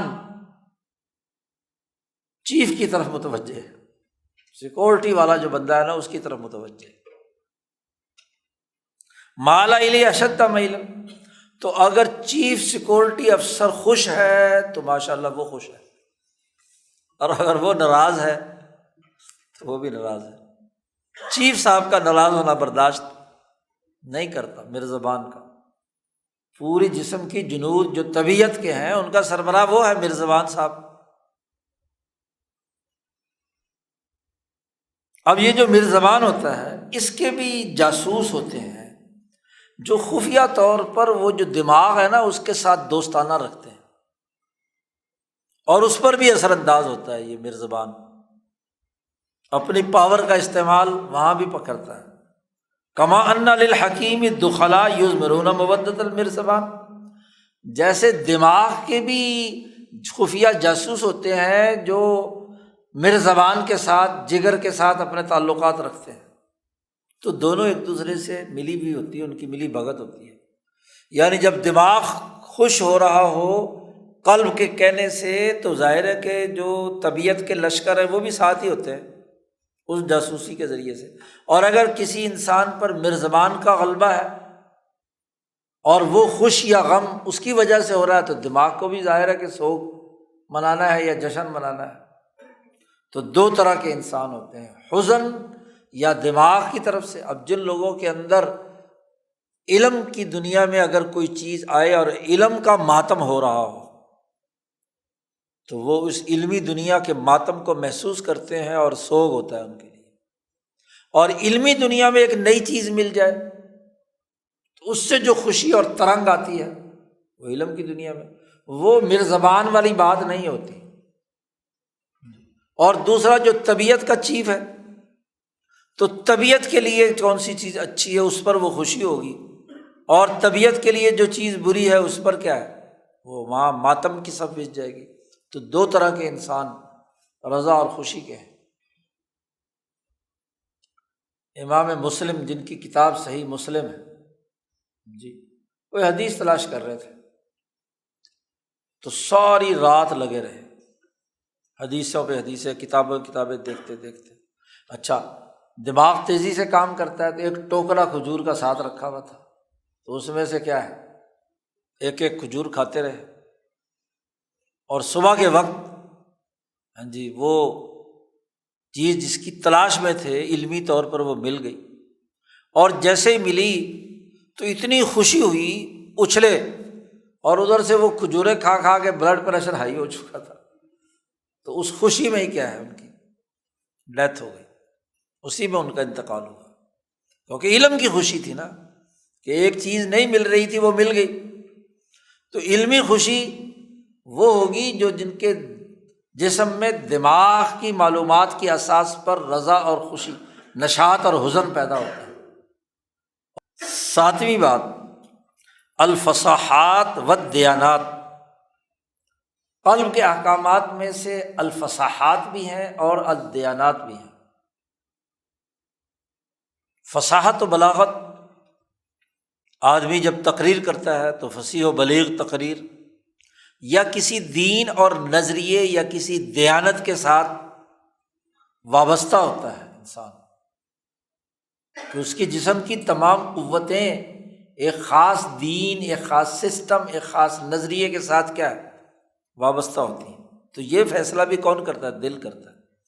دل ہی کسی دین کو قبول کرے گا اور کسی دین کو رد کرے گا، کسی سسٹم کو مانے گا کسی سسٹم کو۔ ایسے ہی بولنے میں فصاحت و بلاغت، وذالک، اس کی تفصیل شاہ صاحب یہ بیان کرتے ہیں کہ ان القلب یجلس علی سریرہ، دل بادشاہ اپنے تخت پر بیٹھا ہوتا ہے، تمام لشکروں کو حاضر کر لیتا ہے۔ اور وقد کان الحکیم من قبل، حکیم اس سے پہلے دل کی طرف اپنی معلومات پیش کرتا ہے، قلب میں القاء کرتا ہے کہ یہ معلومات ہمارے پاس آئی ہیں۔ تو فَأَزْمَرَ رُكُونًا إِلَيْهِ، اور اس کا ادھر رجحان ان علوم کے مطابق ہوتا ہے، تو فقام الحکیم، حکیم صاحب کھڑے ہو جاتے ہیں، اور حکیم یا دماغ کی جتنے لشکر ہیں پیچھے، وہ اس کے پیچھے سب بنا کر کھڑے ہو جاتے ہیں۔ حواس خمسہ ظاہرہ اور حواس خمسہ باطنہ الگ ترتیب، جن کے ذریعے سے وہ ڈیٹا باہر سے اندر آ رہا ہے اور حکیم صاحب اس کو، اس علم کو دماغ جو ہے وہ پیش کر رہا ہے۔ وَحَاذَاهُ الْمِرْزَوَانُ، اب ایک طرف بادشاہ سلامت نے دماغ اور اس کی تمام قوتوں کو ایک لائن میں کھڑا کر لیا، اور دوسری طرف مرزبان یعنی جگر یا نفس، وہ بھی اس کے بالکل بالمقابل، دماغ کے بالمقابل اسے کھڑا کر لیا جاتا ہے، اور اس کے جتنے بھی لشکر ہیں طبیعیات کے، وہ اس کے پیچھے ہوتے ہیں۔ وَسَرِيرُ الْمَلِكِ بَيْنَهُمَا، قلب جو بادشاہ ہے اس کا گویا کہ تخت درمیان میں ہوتا ہے، دائیں ہاتھ دماغ کی قوتیں اور بائیں ہاتھ جو ہے وہ جگر کی اور نفس کی قوتیں۔ فَأَمَرَ الْحَكِيمُ الْمِرْزَبَانَ، حکیم دماغ جو ہے مرزبان کو حکم دیتا ہے کہ اپنی تمام طبیعتی اور جسمانی قوتوں کو زبان تک پہنچاؤ۔ انفذ جنودک الی اللسان او قال الی الجوارح، کہ جسم کی جتنے تمہارے اعضاء ہیں نا، کیونکہ اس کو سپلائی کس نے دینی ہے؟ مرزبان نے، جگر نے۔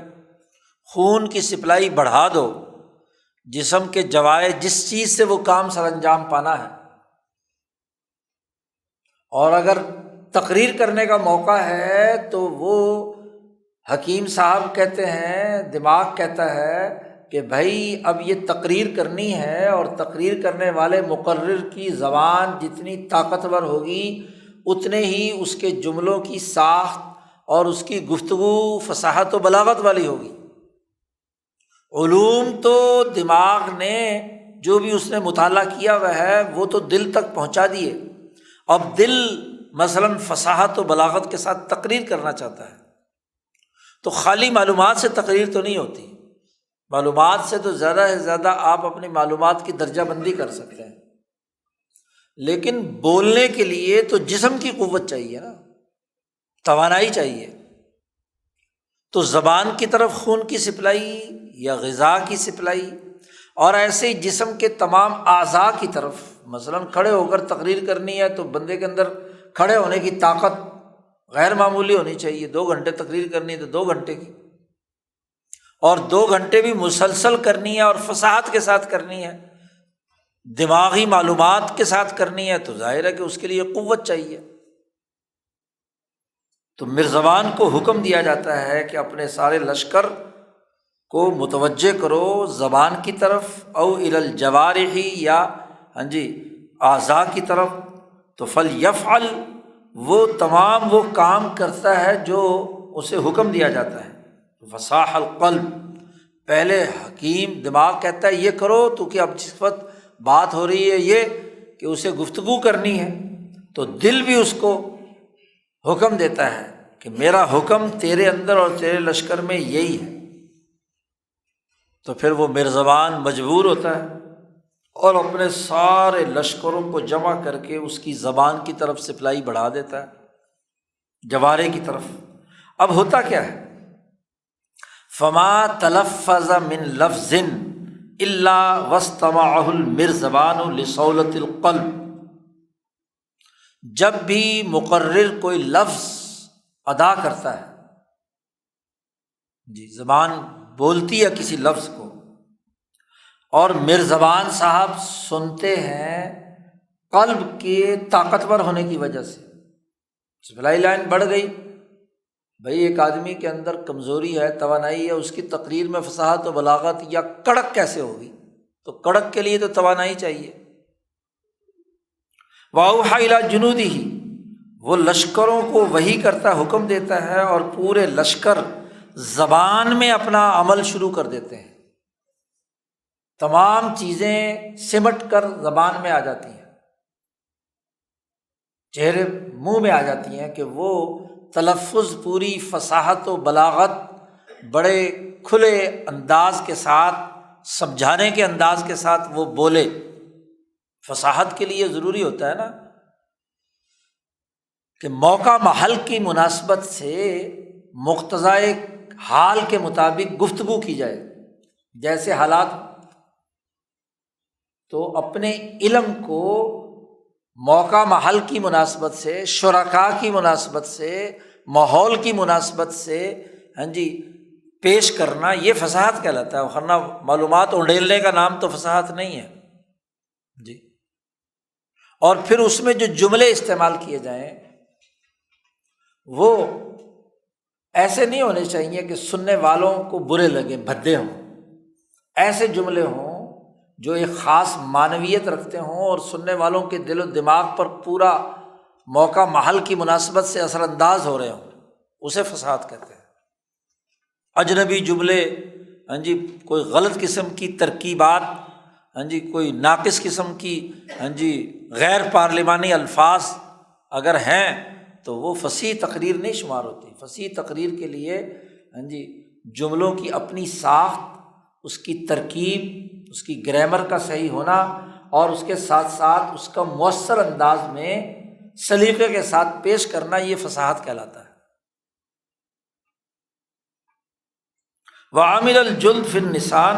والاول جوارح عملا مناسبا لامرہ، جیسی ضرورت ہوتی ہے اس کے مطابق وہ پوری توانائی زبان، اور پھر چونکہ تقریر کا تعلق صرف زبان سے نہیں ہوتا بلکہ باڈی لینگویج سے بھی ہوتا ہے، کیونکہ تمام اعضاء بھی کیا ہے اس کے اندر بات کی فہم و تفہیم میں شریک ہوتے ہیں، تو تمام جوارح کو بھی اس کے مطابق سپلائی لائن دی جاتی ہے۔ اب فصاحت میں بھی یہ ہوتا ہے، اور فصاحت کسی بھی مذہب والے کی ہو سکتی ہے، اور دیانت میں بھی ہوتا ہے۔ امانت و دیانت یا دین کی کیفیت، جو دین کہتے ہی اس کو ہے کہ جب قلب نے دونوں قوتوں کو سامنے رکھ کر نظریے کا اعلان کر دیا کہ میں نے یہ مذہب اختیار کر لیا ہے، میں نے یہ دین اور سسٹم اختیار کر لیا ہے، تو اس سسٹم کے سمجھنے، سمجھانے اور اس کو قبول کرنے کے لیے کردار ادا کرنا، یہ ساری قلب کا فیصلہ ہے نا، قلب کا احکامات میں سے۔ تو یہاں شاہ صاحب نے قلب کے 7 احکامات بیان کیے ہیں، 7 احکامات بیان کیے ہیں۔ 7واں کیا ہے؟ فصاحت اور دیانت ہے، ارادہ ہے، عقل ہے، عشق ہے، اور تی اور اطراء ہے، اور حزن اور نشاط ہے، رضا اور ناراضگی ہے، اور 7ویں کیا ہے؟ یہ فصاحت و دیانت ہے۔ یہ سب بیان کرنے کے بعد شاہ صاحب کہتے ہیں یہ بات اچھی طرح علمی طور پر جان لو کہ ان القلب هو السید، انسانی جسم کی ریاست پر دل بادشاہ ہے، اور وهو المسؤول عن رعیتہ، اسی سے سوال کیا جائے گا اس کی رعایا کے بارے میں، اس کے لشکروں کے بارے میں، اور دل ہی انسان ہے۔ وعنہ العبارہ وإلیہ الاشارہ، اسی کی طرف تمام دنیا کے مذاہب اور ادیان میں اسی کی طرف اشارے کیے گئے ہیں، اسی کو انسان کہا گیا ہے، وہی اسی سے سوال کیا جائے گا، اور تمام انسانی علوم اور خود انسان اور اس کی انانیت اسی دل کے احوال سے ہی صرف بحث کرتی ہے، باقی چیزیں اس کے تابع ہیں، اس کا جگر، اس کا دماغ، اس کی تمام چیزیں، کیونکہ ارادے کا مرکز یہ ہے، عقل کا مرکز یہ ہے، باقی چیزوں کا مرکز یہ ہے، تو انسان جب ہم ایک فرد واحد کہتے ہیں تو اس سے مراد اس کا دل ہے، دل کے احوال سے بحث کی جاتی ہے۔ اس لیے شریعت میں بھی اور دنیا کے ہر ایک مذہب اور دین میں بھی دل پر بحث ہے کہ دل کیسا ہے۔ قرآن نے بھی کہا الا من اتی اللہ بقلب سلیم، جو اللہ کے پاس آیا صاف ستھرا دل لے کر، باقی ساری چیزیں اس کے تابع ہیں۔ یا نبی اکرم صلی اللہ علیہ وسلم نے فرمایا الا ان فی الجسد مضغہ اذا صلحت صلح الجسد کلہ واذا فسدت فسد الجسد کلہ الا وہی القلب، جسم میں ٹکڑا ہے، اگر وہ صحیح ہے تو پورا جسم ٹھیک ہے، اگر وہ خراب ہے تو پورا جسم خراب، اور وہ دل ہے۔ شاہ صاحب کہتے ہیں اصل تو بحث کا مرکز قلب ہے،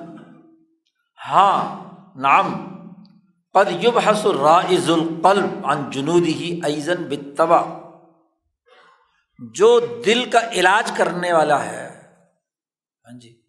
خاص طور پر جو سالک یا مرید ہے یا اس کا علاج کرنے والا اس کا معالج مرشد یا رہنما ہے،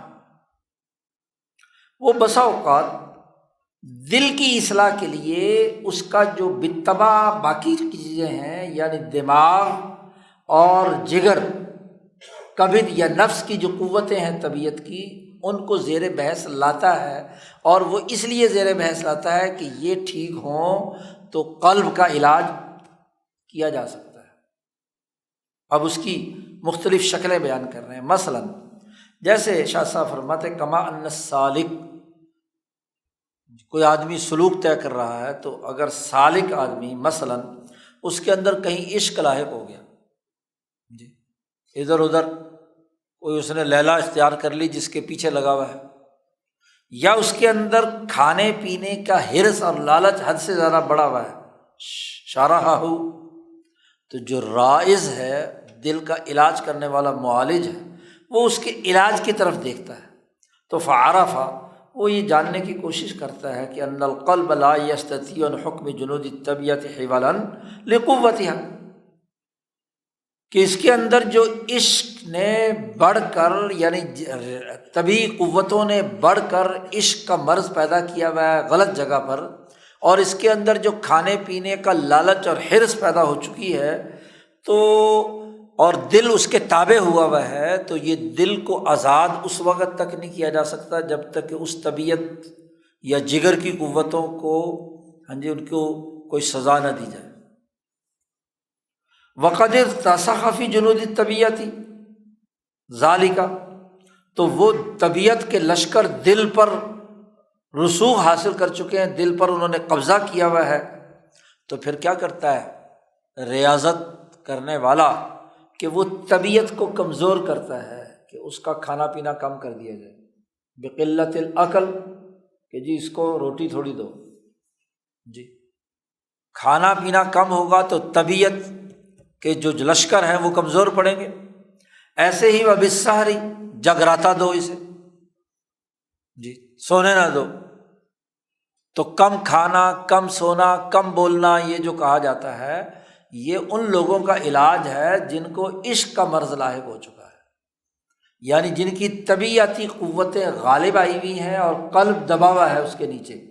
تو اس کے قلب کی قوت کو ابھارنے اور طاقتور بنانے کے لیے اس کو یہ علاج کیا جاتا ہے کہ وہ اپنی جگر کی جو بڑی ہوئی حرص ہے اس کو کم کرے۔ تو فضعف حکمها،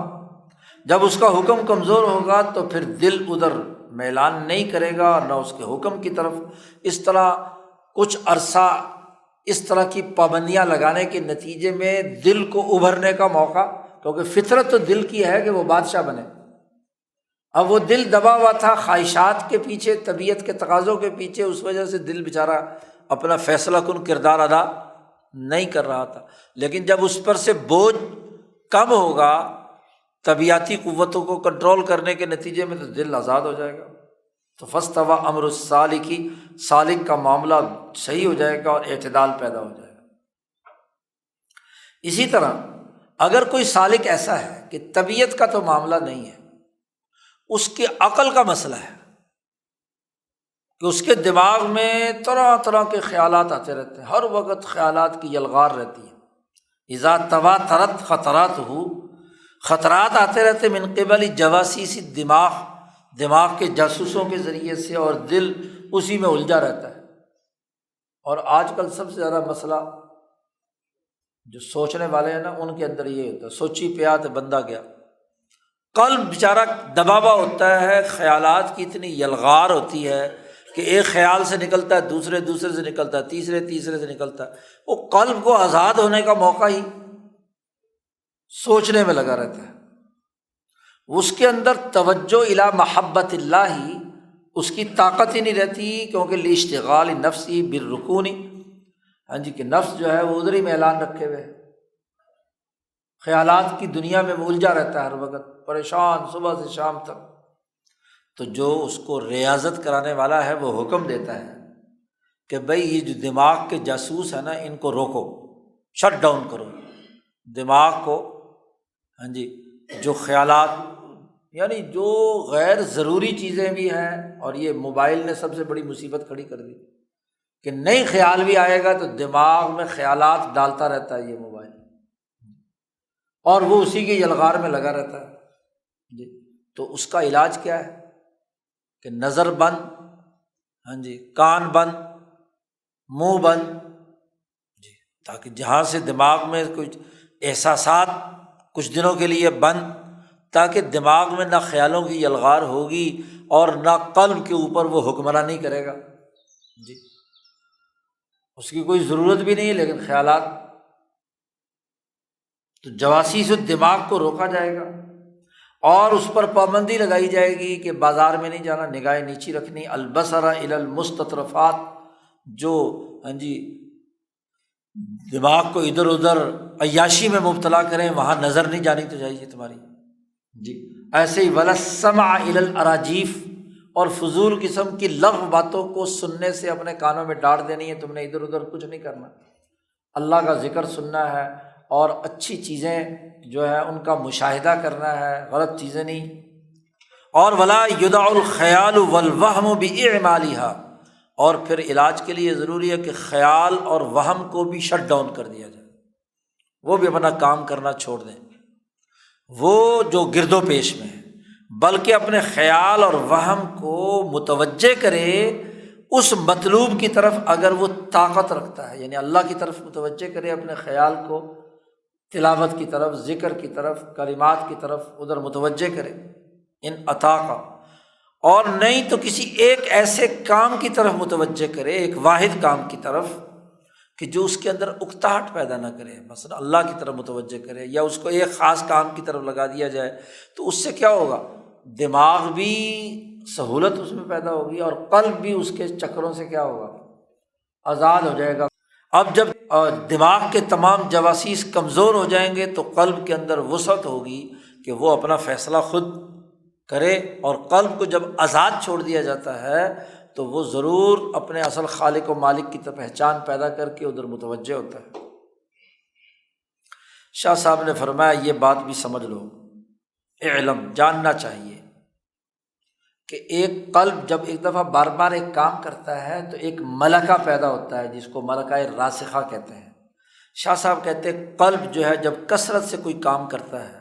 اور کثرت سے کچھ فیصلے اتنے کر لے کہ لا تعد ولا تحصیٰ، جن کا کوئی گنتی اور شمار پتار ہی نہ ہو، تو ہر افعال کی ہر جنس انسان کے اندر ایک ملکہ راسخہ پیدا کر دیتی ہے۔ جو بھی اپنے پروفیشن سے متعلق ہوتا ہے تو پروفیشن کے کام کو جب وہ مسلسل سینکڑوں دفعہ کرتا ہے تو اس کو ایک خاص قسم کی مہارت اور ملکہ پیدا ہو جاتا ہے۔ ہاں جی، وہ بغیر دیکھے ہوئے بھی کیا ہے، مثلاً ہے کہ اس اپنے ملکے کے مطابق، ایک آدمی ڈرائیور ہے، گاڑی اتنی دفعہ چلائی ہے تو اب وہ آنکھیں بند کر کے سمجھ لو کہ گاڑی بھی چلائے تو اسے ملکہ ہو گیا۔ اسی طرح مثلاً پڑھنے پڑھانے والے لوگ یا قانون دان، وَتَحْقِيقُهَا، اس کی حقیقت یہ ہے، صاحب کہتے ہیں کہ وزن حکمہ فیہا، یہ جو افعال کے احکامات کے وزن کی مثال ایسے ہی ہے کہ کما ان الالوان لہا وزن، رنگ ہے نا، رنگوں کے بارے میں شاہ صاحب کہتے ہیں کہ دیکھو یہ جو رنگ ہوتے ہیں نا، ان کے بھی سے ہر رنگ کا اپنا ایک وزن ہوتا ہے، اپنی ایک ہاں جی قیمت ہوتی ہے، اپنی ایک نوعیت ہوتی ہے۔ فَإِذَا غَلَبَتِ الصُّفْرَةُ عَلَى السَّوْدَاءِ، اگر پیلا کلر کسی کالے کلر پر غالب آ جائے تو ضرور قرمزی قسم کا رنگ وجود میں آئے گا، اللون لون کراسی جی۔ وَإِذَا اسْتَوَيَا، اور اگر دونوں ہوں تو پھر ضرور اس میں ہاں جی بلیکش ہاں جی قسم کا کلر جو ہے زنجاری وجود میں آئے گا، اور اگر سیاہی پیلے رنگ پر غالب آ جائے تو پھر وہ سبز، گہرا سبز قسم کا کلر وجود میں آتا ہے۔ تو کلروں کی جو مکسنگ ہے، ذرا ذرا سے فرق سے کتنے کلر وجود میں آ جاتے ہیں۔ تو اس سے معلوم ہوا کہ جتنے جو بنیادی کلر ہیں وہ اپنا ایک وزن رکھتے ہیں۔ شاہ صاحب کہتے ہیں کہ جب بھی ہم کسی پروفیشن سے وابستہ ہوتے ہیں اور اس کا ایک دفعہ ایک فعل سر انجام دیتے ہیں تو ہر فعل کا اپنا ایک وزن ہوتا ہے۔ آپ نے اس کے بعد دوسری دفعہ کیا، تیسری دفعہ کیا، یا اسی کے کچھ اور پہلو اس میں سے ذیلی نکل آئے۔ جب آدمی ایک کام میں لگتا ہے تو اس کے بہت سارے پہلو سامنے آتے رہتے ہیں، تو ان کی کمبینیشن سے آدمی کے اندر متنوع قسم کا ملکہ پیدا ہو جاتا ہے۔ شاہ صاحب کہتے ہیں جیسے کلر سکیم باہر جو ہے اس کے کلروں کے آپس کے ملنے کے نتیجے میں ایک خاص وزن یا ایک نیا کلر وجود میں آتا ہے، ایسے ہی دماغ کا بھی ایک رنگ ہے اور جگر کا بھی ایک رنگ ہے، اور یہ دونوں متفاوت ہیں، بینہما ان میں فرق ہوتا ہے، متعین ہوتے ہیں اپنے اپنی ذات میں۔ اب جس پرسنٹیج سے یہ آپس میں ملتے ہیں، انسان کی جو نفس اور طبیعت کی قوتوں کا رنگ اور عقل اور دماغ کی قوتوں کا رنگ جس درجے میں جس پرسنٹیج کے ساتھ آپس میں ملتے ہیں، اتنا ہی درجے کا وہ ملکہ پیدا ہوتا ہے۔ حالت مقررہ ہوتی ہے تو دل کی قوت، دل کا ضعف، اس کے فیصلے کرنے میں، اس کی حد متعین میں، اپنی ابتدائی فطرت میں، دماغ کی فطرت میں، جگر کی فطرت میں، ان تمام میں آپ دیکھیں گے کہ اپنے اپنے اعتبار سے سینکڑوں ہزاروں ایک آدمی ایک شعبے کے ہی ماہرین ہیں، لیکن ان کی اپنے اپنے جگر، دماغ اور قلب کی قوتوں کے حوالے سے رنگ شیڈ مختلف ہوں گے ہر ایک کے، کیونکہ وہ رنگوں کی مکسنگ سے جو نتیجہ سامنے آیا ہے تو وہ مختلف ہو سکتا ہے۔ کوئی کسی کو ایک جگہ کا تجربہ ایک طرف کا ہوا ہے تو اس کے اعتبار سے اس کا رنگ اس میں شامل ہو گیا، کسی نے وہ تجربہ کرنے کا موقع نہیں ملا، کوئی اور تجربہ کیا تو اس کے اعتبار سے اس کے اندر اس کا شیڈ آ گیا۔ تو فلا بد ان کل جنس من الافاعیل لها حد مقرر، تو ضروری ہے کہ افعال کا جو ایک گروپ ہے، انسانی جسم سے جو افعال صادر ہو رہے ہیں ان کا جو ایک جنس اور ایک گروپ ہے، ان کی ایک مقرر شدہ حد ہے۔ یرد علیہ افراد ذلک الجنس جمیعها، تمام اس جنس، ان افعال کی جنس کے تمام لوگوں میں یہ ضرور ہوتے ہیں، لیکن فاذا تلک الافعال تکون مناسبۃ فی الہیئۃ کل منها یماثل الآخر کانہ ہوا کہ وہ افعال ہر فرد کی دل، دماغ اور جگر کی ساخت کے حیت کے اعتبار سے، یا جیسے جیسے اسے مواقع ملے اس کے اعتبار سے اس کے ملکے کا رنگ اپنا ہوتا ہے۔ ایک ہی شعبے کے ماہرین ہیں تو ہر ایک کے رنگ میں تھوڑا سا فرق بھی ہو سکتا ہے، ان کی مہارت میں، ان کی اسکل میں، اس کے شعبے میں، تو وہ اس وجہ سے جو ان کے دل و دماغ اور جگر کی جو رنگ ہیں ان کی مکسنگ سے وجود میں آیا۔ تو شاہ صاحب کہتے ہیں یہ حقیقت ہے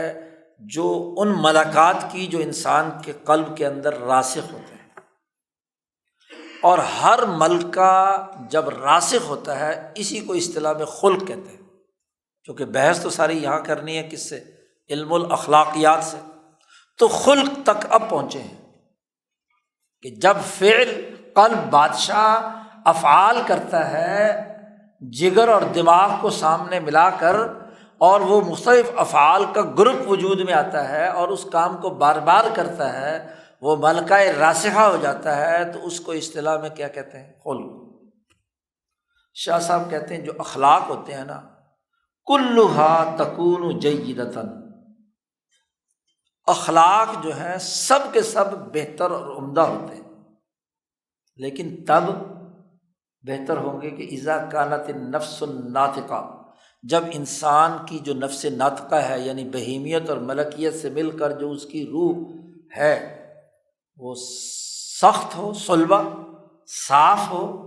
اس کے اجزاء ایک دوسرے سے متصل ہوں۔ وہ جو پہلے بحث تمام مادی اجزاء کے بارے میں کہ جس کے اندر کثرت سے اجزاء ہوں، متصل ہوں، ٹھوس ہوں، ان کے اندر کسی قسم کا انفکاک وہ انتشار نہ ہو، فإنها إذا كانت كذلك، اگر کسی انسان کے نفس ناطقہ کی یہ حالت ہے تو پھر اس نفس ناطقہ کی مضبوطی، سختی، طاقت اور قوت اور شفافیت ہی کے نتیجے میں انسان کے بدن کا جو مزاج ہے وہ بھی اس کے مشابہ ہوگا، نسمہ بھی اس کے مشابہ ہوگا، قلب بھی اسی کے مشابہ ہوگا، کیونکہ نفس ناطقہ جتنا مضبوط ہے، جتنا ثقل ہے، جتنا متصل ہے، جتنے اس کے اجزاء گندے ہوئے ہیں نفس ناطقہ کے، اتنا ہی اس کا دل، اس کا جگر اور اس کا دماغ اس کے مشابہ ہوگا، اور اس قلب سے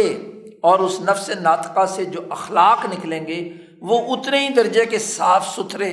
اور بہترین ہوں گے۔ تو اخلاق میں جو فرق پیدا ہوتا ہے وہ نفس ناطقہ کی بہتری سے ہوتا ہے۔ روح ملکوتی اور روح بہیمی کے باہمی ملاپ سے جو نفس ناطقہ روح بنی ہے اصل، اس کی اساس پر اس کی تمام اخلاقیات کے دائرے کی درجات، ویسے تو اخلاق سب ٹھیک ہے لیکن اعلیٰ درجے کا وہ ہے جس کے اندر نفس ناطقہ مضبوط ہے، تو اس کا قلب بھی مضبوط ہوگا، جگر بھی مضبوط ہوگا، اس کا دماغ بھی مضبوط ہوگا، تو اخلاق اور ملکات بھی کیا ہوں گے، اس کے اعلیٰ درجے کے ہوں گے۔ شاہ صاحب کہتے ہیں فالامر متواصل متشابہ بعضہ ببعض۔ اب یہ معاملات جتنے بھی ہیں اخلاق سے متعلق، یہ ایک دوسرے سے ملتے جلتے ہوتے ہیں، ہم مثل ہوتے ہیں ایک دوسرے کے ساتھ، لیکن وَإِذَا أَعْمَلْتَ الْفِكْرَ فِي الْفَحْصِ عَنْ حَقَائِقِ الْأَخْلَاقِ الْفَاضِلَةِ۔ یوں تو بے شمار اخلاق ہیں۔ شاہ صاحب کہتے ہیں اگر اپنے آپ فکر کو اخلاق فاضلہ کے حقائق کی تحقیق و تفتیش میں آپ لگائیں گے، دنیا بھر کے تمام انسانوں کے نفس ناطقہ میں پیدا ہونے والے اخلاق کا، تو ان اخلاق فاضلہ کو آپ پائیں گے 7 اقسام میں۔ وجدتہا 7، جو دنیا بھر کے تمام انسانوں میں متفق علیہ ہیں، تمام مذاہب میں، تمام نظاموں میں۔ نمبر 1 الحکمہ، نمبر 2 العفہ، نمبر 3 السماحہ، نمبر 4 الشجاعہ،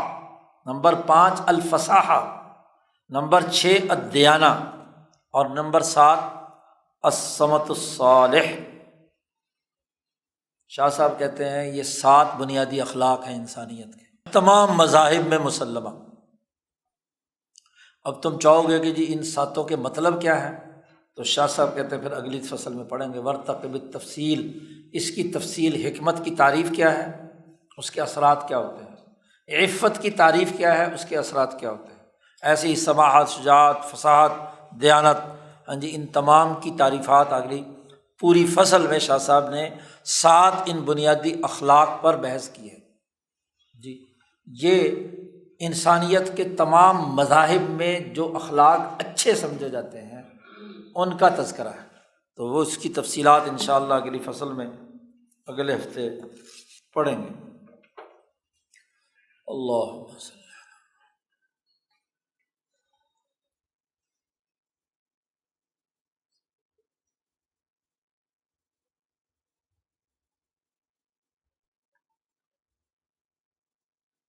اجمعین۔